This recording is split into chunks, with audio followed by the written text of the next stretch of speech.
ശബരിമല സന്നിധാനത്ത് ചുക്കുവെള്ളം വിതരണം ചെയ്യുന്നവർക്ക് യൂണിഫോം നൽകി.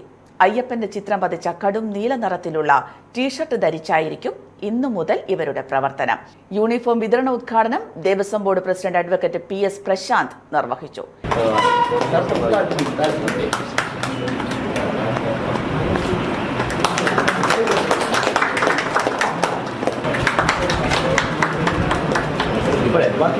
ഇവിടേക്ക് എത്തുന്ന ഭക്തർക്ക് കൃത്യമായ രീതിയിൽ വെള്ളം ലഭ്യമാക്കുക എന്നുള്ളത് ഏറ്റവും പ്രധാനപ്പെട്ട ദേവസ്വം ബോർഡിൻ്റെ കടമയാണ്.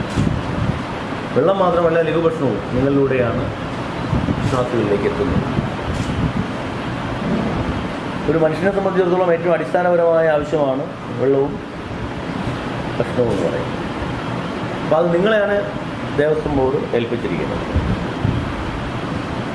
വളരെ വലിയ ഉത്തരവാദിത്വമാണ്. മാത്രമല്ല, നിങ്ങൾക്ക് ഈ യൂണിഫോം ഞങ്ങൾ തരുന്നത് അതൊരു അനുഗ്രഹമായി നിങ്ങൾ കാണണം. കാരണം ഇതിൽ യൂണിഫോമിൻ്റെ വിലയല്ല, ഇതിൽ അടിച്ചിരിക്കുന്നത് ഭഗവാന്റെ ചിത്രവും തിരുവിതാംകൂർ ദേവസ്വം ബോർഡ് എന്നുള്ളതാണ്. കേവലം 60-70 ദിവസത്തേക്കായിരിക്കും നിങ്ങളത് ഇടുന്നത്. പക്ഷെ അത് എന്ന് പറയുന്നത് ഒരു നിയോഗമായി നിങ്ങൾ കാണണം. Sabarimala executive officer B. Murari Babu ചടങ്ങിൽ അധ്യക്ഷത വഹിച്ചു.